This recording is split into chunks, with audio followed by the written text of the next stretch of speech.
গল্প পড়তে আর শুনতে দুটোই আমার খুব ভালো লাগে। আর আমার মতো নিশ্চয়ই আপনাদেরও অনেকেরই গল্প শুনতে ভালো লাগে। তাই ভাবলাম যখন আমি পড়ি সেটা একটু জোরে জোরে পড়ি, তাহলে আপনারাও শুনতে পাবেন। পড়ছি আজকের গল্প। দাদা রোজই তো রুই কাতলা খান, আজ বরং একটু স্বাদ বদল করুন। বেশ বড় সাইজের ডিম ভরা ট্যাংরা এনেছি, আর পদ্মার ইলিশ। দামটা যদিও একটু বেশি, কিন্তু একদিন গতানুগতিক খাওয়া দাওয়ার বাইরে খেতে গেলে সবসময় কি পয়সার হিসেব করলে চলে? নিয়ে যান দাদা, বৌদি খুশি হবেন। মনে মনে আজ কেনা সবজির দাম হিসেব করছিল নীল্লাক। বেশ কিছুদিন ধরেই বৃষ্টির চিহ্ন মাত্র নেই, সবজির বাজারও আগুন। তবু সবজি তাকে কিনতেই হয়। বাড়িতে বিধবা মা রয়েছেন। চৈতি নিরামিষ বিশেষ রাঁধতে চান না। মা বাড়িতে আছেন বলে রাঁধুনি রাখাও সম্ভব হচ্ছে না। মা এদিকে একটু পুরনোপন্থী, তার ওপরে চৈতি চাকরি বাকরিতেও আগ্রহী নয়। মা তাই বলেন রান্না করলে ওর মনটা ওইদিকে ব্যস্ত থাকবে, না হলে তো 24 ঘন্টাই ওই মোবাইলে ঢুকে থাকবে। এ নিয়ে চৈতির সাথে মায়ের বিস্তর বাগবিতণ্ডা হয়েছে, কিন্তু মা স্বল্পভাষী মানুষ, কোনো ক্ষেত্রেই ঘটনাটাকে বেশি দূর এগোতে দেননি। এত বেলায় ট্যাংরা মাছ নিয়ে বাড়িতে ঢুকলে চৈতির চেহারাটা একবার মনে মনে কল্পনা করে নিল নীল্লা। সুকুমার মেজে কাটাওয়ালা মাছ একেবারে বেছে খেতে চায় না, তাই তো রোজই কাটাপোনা নিয়ে যাই। না হলে ট্যাংরা মাছের তেল ঝাল খেতে কার না ভালো লাগে বলো দেখি? ও দাদা, বাঙালির মেয়ে রকমারি মাছ খেতে ভালোবাসে না, এটা হয় কখনো? অভ্যাস হোক, এরপরে দেখবেন ওই সব মাছ ছাড়া ও আর কিছু খেতেই চাইছে না। তাহলে 500 ট্যাংরা আর একটা ইলিশ দিয়ে দিই। খসে গেল 12টি 100 টাকার নোট। পরবর্তী পরীক্ষায় কিভাবে পাশ করবে এই ভেবে দুর্গা নাম জপতে জপতে নীল্লাক বাড়ির পথে রওনা হলো। বেলা 10টায় অতগুলো ট্যাংরা মাছ দেখে চৈতি তেলে বেগুনে জ্বলে উঠল। আমাকে কি মনে করো বলো তো? একটা রান্নার লোক রাখতে বলছি কবে থেকে। তা তোমার মা তো তিরুপতির পুরোহিত, কারুর হাতে খেতে তার আপত্তি। সংসারে তো কুটো ভেঙে দুটো করেন না, শুধু নিয়ম কানুনের ঝুড়ি আমাকে ধরিয়ে দেন। মাছগুলো বাজার থেকে কেটে আনলে আমার তবু একটু উপকার হতো।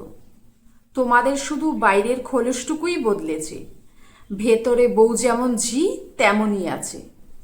চেঁচামেচি শুনে বুবুন আর মা দুজনেই যে যার ঘর থেকে বেরিয়ে এসেছে। বাবা, আজ আবার সেই হরিবোল মাছগুলো এনেছো? মা আমাকে আজ একটা ডিম সেদ্ধ করে দিও তো। আর তোমাকেও বলিহারি যাই বাবা, সেই কবে ঠাম্মা তোমাদের ট্যাংরা মাছের ঝাল রেঁধে খাওয়াতো, সেই নস্টালজিয়াতে এখনো ভুগছ। ঠাম্মা তো এখন রাঁধতেও পারে না, সেই আউটপুট তুমি মায়ের কাছে আশা করো কি করে? মা চিরকালই কম কথা বলেন। ছোটবেলায় সবাই নীল্লাককে মেছো বেড়াল বলতো। মায়ের মাত্র 32 বছর বয়সে বাবা এই পৃথিবী থেকে বিদায় নেন। সেই দুঃসময় তাকে 2 টুকরো মাছ রেঁধে দিয়ে মা শুধু ডাল আর আলু ভাতে দিয়ে ভাত খেয়ে থাকতেন।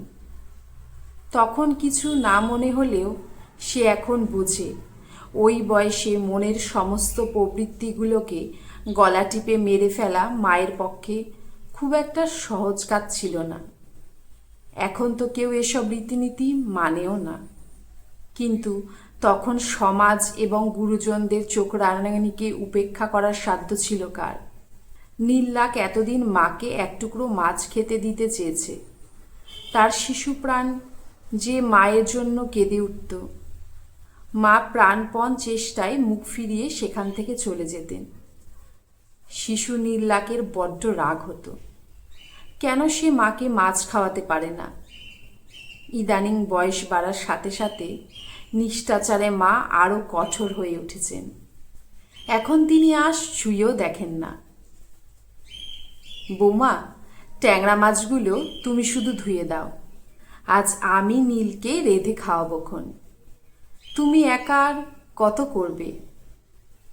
আপনি? অবাক হয়ে যায় চৈতি। আপনি তো আঁশ ধরেনও না মা। ও আমি পরে কাপড় কেচে নেব। আধ ঘন্টা পরে রান্নাঘরে আবার বহু যুগ আগে দেখা পুরনো ছবি ফুটে উঠল। ট্যাংরা মাছের তেল ঝাড়ের সুগন্ধে গোটা বাড়ি মম করে উঠল। এই বাড়ি আবার পুরনো যুগে ফিরে গেছে। অমন যে বুবুন, সেও পড়ার ঘর থেকে বেরিয়ে এলো। তার মুখে পৃথিবীর বিস্ময়। ঠাম্মা, তুমি মাছ রাঁধছ? কি সুন্দর গন্ধ বেরিয়েছে গো! এখনই যে খিদে পেয়ে গেল। আজ আমি এই কাটা মাছ দিয়ে ভাত খাবো। স্নানটা সেরে ফেলে গিয়ে। বাবা যাওয়ার পর থেকে মা কোনোদিনই খাবার টেবিলে বসে খান না। আজও তিনি মেঝের একপাশে একখানা আসন পেতে খাবার খেতে বসলেন। নীলাকার বুবুনকে ভাত বেড়ে দিয়ে চৈতি নিজের ভাতটাও নিয়ে নিল। মাছ রাখতে হয়নি বলে তার রোশানল এখন অনেক শান্ত। মাছের ঝাল মুখে দিয়েই নীলাক যেন তার শৈশবে ফিরে গেল। তার মনে ভেসে উঠল এক অস্পষ্ট ছবি। একটি শিশু টেবিলে বসে আছে আর তার মুখে ভাতের গ্রাস তুলে দিচ্ছে হালকা রঙের শাড়ি পরা শীর্ণা চেহারার এক মহিলা। সংসারের টানাপোড়েন তার চেহারার ছাপ ফেলেছে। ও মা, ট্যাংরা মাছ দিয়ে 2 গ্রাস ভাত খাও না। তুমি তো ট্যাংরা মাছ কত ভালোবাসো। তুমি না খেলে আমার যে খেতে ভালো লাগে না। আমাকে যে খেতে নেই বাবা, ওতে পাপ হয়। এমন নিয়ম কে বানালো মা? বাবা তো তোমায় কোনোদিনও খেতে বারণ করেনি। তবে অন্যের কথা তুমি শুনবে কেন? আমি বড় হয়ে কখনো তোমাকে অমন নিয়ম করতে দেব না, দেখো। গলায় ভাত আটকে গেল নীলাকে। এতদিন ভালো মন্দ খাওয়ার সময় একবারও মায়ের কথা মনে পড়েনি তার। আর সে ভালোবেসে বলে মা তার এতদিনের আচার ভেঙে ফেললেন আজ। হাতে ট্যাংরা মাছ আর ভাতের গ্রাস নিয়ে মায়ের দিকে এগিয়ে গেল সে। চৈতি আর বুবুন তার দিকে বিস্ফারিত চোখে তাকিয়ে আছে। কই মা, হা করো তো দেখি। মা হা হা করে ওঠার আগেই ভাতের গ্রাস তার মুখে চালান হয়ে গেছে। ভাত কটা মুখ থেকে বার করে উঠে যাচ্ছিলেন মা। জোর করে তাকে আবার বসিয়ে দিল নীলা। চৈতি, 2 বড় দেখে ট্যাংরা মাছ আর ভাত দাও তো মাকে। মায়ের বড় প্রিয় মাছ। মা, একটা কথা শোনো, মানুষের সাথে মানুষের সম্পর্ক হৃদয়ের। শুধু কতগুলো শুকনো লোকাচার মেনে মৃত মানুষটাকে শ্রদ্ধা দেখানো যায় না। নিজের প্রিয় অভ্যাসগুলোকে মানুষ এক রাতের মধ্যে ভুলতে পারে না। তাই তুমি আজ থেকে মাছ খাবে, না হলে এ বাড়িতে মাছ আর ঢুকবে না। বাবা চিরকাল আমাদের কাছে শ্রদ্ধার পাত্র হয়েই থাকবেন। তার জন্য ভিত্তিহীন কতগুলো লোকাচার মানার দরকার নেই। আর আমার প্রিয়জন হারালে আমার পরিবার কি করে শোক প্রকাশ করবে, সেই সিদ্ধান্ত বাইরের লোক কেন নেবে? এসো, আজ আমি তোমাকে খাইয়ে দিই। ফুপিয়ে কেঁদে ওঠেন মা। মায়ের মনের হারানো বেলার খবর বুঝি কেবল সন্তানরাই বোঝে। নারী টান বলে কথা যে।